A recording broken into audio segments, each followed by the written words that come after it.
आज मी संध्याकाळसाठी बनवणार आहे पत्तागोबीची भाजी.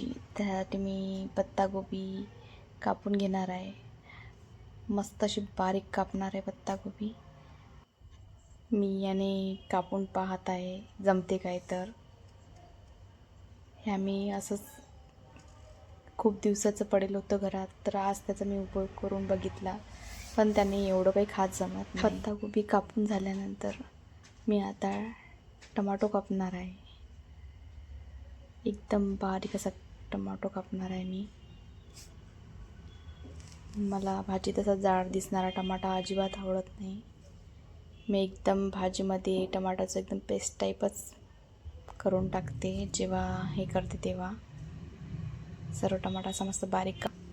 आणि मी आता त्यात कढईत तेल टाकल्यानंतर मी त्याच्यात मोहरी टाकून घेतली आणि त्याच्यानंतर मी त्यात टाकून घेणार आहे टमाटर आधी टाकून घेतलं की टमाटर एकदम छान असतं, मस्त बारीक होऊन जाते. नाहीतर त्यात टमाटर तसंच राहून जाते भाजीत. मला जास्त असं जाडसर आवडत नाही, म्हणून मी आधीच टमाटर टाकून घेते. त्यात मी मीठ टाकून घेतलं, टमाटा पटकन असा बारीक होऊन जाईल म्हणून. आणि त्यानंतर मी पेस्ट टाकून घेतली आणि छान मस्त असं फिरवत राहिली आणि टमाट्याला एकदम असं बारीक करून घेतलं. नंतर तिखट, हळद टाकून घेतली. मीठ मी आधीच टाकले होतं. छान मस्त हे होऊ दिलं. त्याच्यानंतर त्यात मी कापलेली पत्तागोबी टाकून घेतली आणि छान मस्त असं फिरवून घेतलं. फिरवल्यानंतर मी त्यात थोडं पाणी टाकणार आणि झाकून ठेवणार आहे.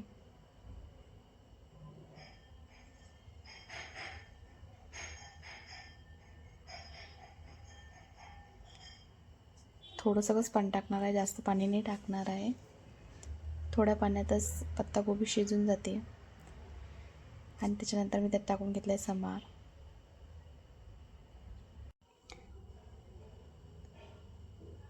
छान मस्त फिरून घेतलं. नंतर मी पाणी टाकून घेतलं. आता मी झाकून ठेवणार आहे.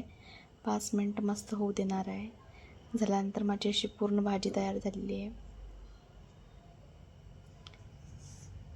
पाहू शकता तर मस्त अशी भाजी झालेली आहे. आणि आता मी बनवणार आहे मस्त शिरा. आज स्वामीची पुण्यतिथी असल्यामुळे मी आज काहीतरी गोड बनवणार आहे, तर मी आज शिराच बनवणार आहे. मी तूप घेतलं आणि तूप टाकल्यानंतर त्यात मी रवा टाकून घेतला. छान मस्त हे असं ब्राऊन कलर होईपर्यंत भाजून घेणार आहे मी. छान मस्त असं रवा भाजून घेतल्यानंतर त्याच्यात मी पाणी टाकणार आहे. छान झालेलं आहे मस्त. आता पाहू शकता तुम्ही. त्यात पाणी टाकून घेतलं. आता हे पाणी मस्त आटू देणार आहे, म्हणजे रवा छान असा होऊन येणार. आता मी त्याच्यात विलायची आणि काजूचे काप टाकणार आहे. विलायची आणि मी बदाम कुटूनच घेतलेले आहेत बारीक अशी करून.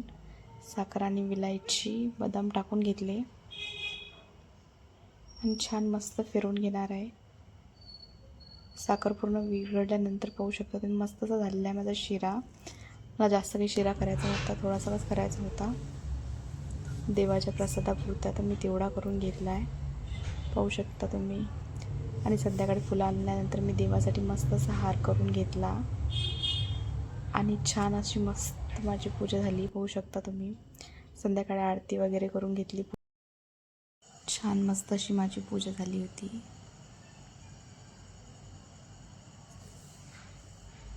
पाहू शकता तुम्ही. खूप मस्त वाटत आहे.